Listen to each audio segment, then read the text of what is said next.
जी मेरे सज्जनों मित्रों ते मेरे ग्राईं उम्मीद है सारे दोस्त खैरियत नाल हो गए। एक नवी वीडियो नवे वाक़े दे नाल तुहाडा सादक मुगल भी ते डॉक्टर अब्दुल मान दोवें तुहाडी खिदमत दे विच दुबारा पेश। बहुत शुक्रिया सादक मुगल दी जनाब, तुसी पहली वीडियो नूं भी पसंद किया, दूसरा वाक़या उन्हें सुनाया उन्होंने भी लोगों ने लाइक किया और मैं शुक्रगुजार हाँ दोस्तों का जिन्हों ने ये वीडियो वेख के मैनू परसनल ते इन्फॉर्मेशन लई और शुक्रिया अदा किया। मैं उन्होंने दोस्तों का भी शुक्रिया अदा करना वा।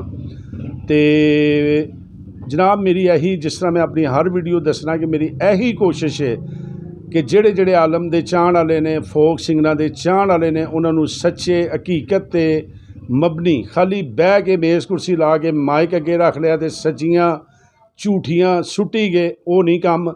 साडे कोल असी आशिक हाँ तो साडे नाल इशक करन वाले भी जेड़े आलम दे होर आशिक ने वो भी ने, ते असल हकीकतां जिहड़ियां होणगियां तुहानूं साडे चैनल तो असल हकीकतां मिलनियां ने।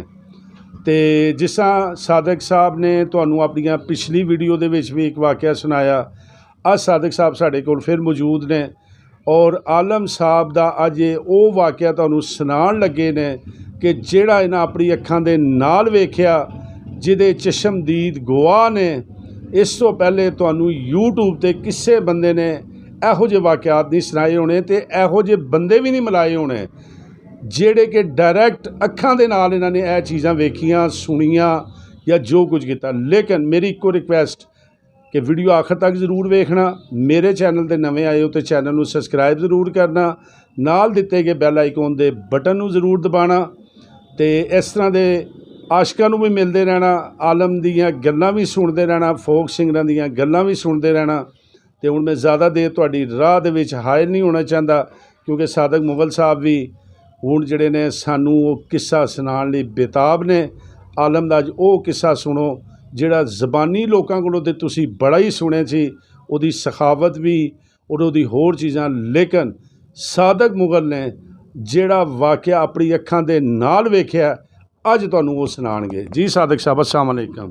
वालेकुम अस्सलाम जी। जी सादक साहब अज सानूं अपने वेखण वालियां नूं तुसी अज वो वाक़या सुनाना जिहड़ी तुसी आलम साहब की सखावत अपनी अखां दे नाल वेखिया ते असल हकीकत का जिहड़ा वाक़या है ओहदा वो साडे वेखण वालियां नूं दसना। तुसी मेरे संगियो ते बेलियो सुनो, जिहड़ी मैं हुण गल करन लगा ना जिम्मेवारी दे नाल कर रहा।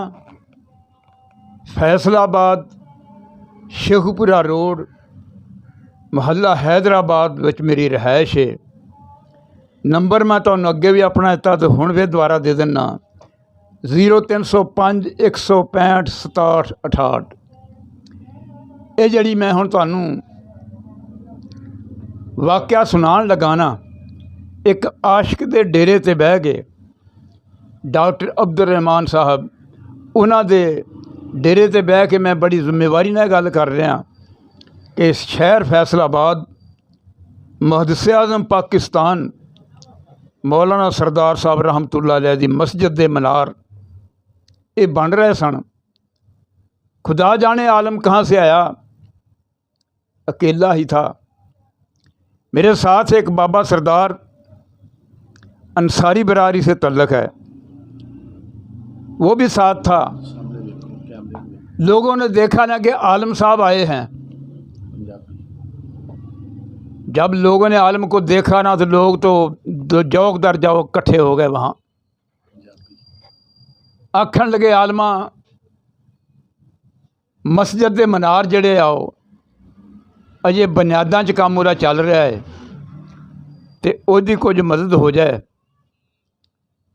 सुनो, जिंदगी होवे तो यह जी होवे जिहड़ी उहदी रज़ा की खातर गुजारी जाए, इनू जिंदगी कहते जे। आलम साहब ने उत्थों किसी ने आख्या कि इत्थे कपड़ा को सट दिओ तुसीं जमीन ते। दो नातां पढ़ियां आलम साहब ने उत्थे चंग बाज़ार दे विच। एक कुल नबियां दे सरदार मदीने वाले जी,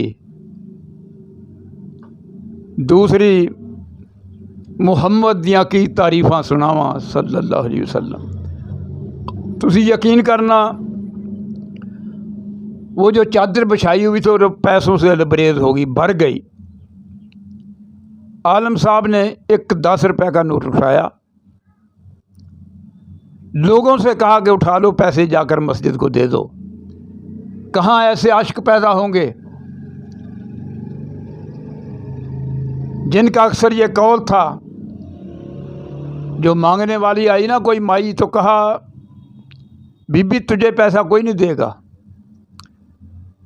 नच्चण टप्पण वाले नूं पैसे बड़े मिलणगे, कंजरां लोकां नूं पैसे बड़े मिल जाणगे, तैनूं पैसे किन्ने देने हैं। ये वाक़या लाला मूसा स्टेशन का है। तो दुआ करो अल्लाह पाक डॉक्टर अब्दुल रहमान साहब इन्हां दे इश्क विच अल्लाह ताला होर वसुतां पैदा करे, अल्लाह ताला इन्हां दी रोज़ी बरकतां पाए ते इन्हां दा डेरा वसदा रहे। जी दोस्तों, आया जे मज़ा। सादक साहब ने ਅੱਜ ਤੁਹਾਨੂੰ ਜਨਾਬ ਲੋਕਾਂ ਕੋਲੋਂ ਤੁਸੀਂ ਬੜਾ ਸੁਣਿਆ ਹੋਣਾ, ਲੇਕਿਨ ਆਪਣੀ ਅੱਖਾਂ ਦੇ ਨਾਲ ਜਿਹੜਾ ਵਾਕਿਆ ਵੇਖਿਆ ਆਲਮ ਦੀ ਸਖਾਵਤ ਦਾ, ਤੇ ਆਲਮ ਨੇ ਕਿਸ ਤਰੀਕੇ ਨਾਲ ਮਸਜਿਦ ਦੀ ਖਿਦਮਤ ਕੀਤੀ। ਇਹ ਬਹਿ ਕੇ ਗੱਲਾਂ ਨਹੀਂ ਕਰਨ ਵਾਲੀਆਂ ਹੁੰਦੀਆਂ, ਇਹ ਆਸ਼ਕਾਂ ਕੋਲੋਂ ਸੁਣਨ ਵਾਲੀਆਂ ਗੱਲਾਂ ਹੁੰਦੀਆਂ ਨੇ। ਤੇ ਅੱਗੇ ਤੁਸੀਂ ਸੁਣਦੇ ਰਹੋ, ਲੇਕਿਨ ਇੱਕ ਐਨੀ ਸ਼ਾਇਰ ਨੇ ਤੁਹਾਨੂੰ ਅੱਖਾਂ ਵੇਖਿਆ ਹਾਲ ਸੁਣਾਇਆ, ਵਾਕਿਆ ਸੁਣਾਇਆ, ਤੇ ਉਮੀਦ ਹੈ कि आलम दे चाहण वालियां वास्ते ये वाक़या भी बड़ा ज़बरदस्त होएगा। उम्मीद है मेरी अज की वीडियो तुहानूं ज़रूर पसंद आई होएगी। अगर मेरी यह वीडियो पसंद आए मेरे चैनल नूं सबसक्राइब करो, नाल दिते गए बैल आइकॉन दे बटन नूं दबाओ। एक नवे वाक़े नवे किस्से दे नाल मिलांगे तुहानूं अगली वीडियो दे विच। इजाज़त दिओ। अस्सलामु अलैकुम।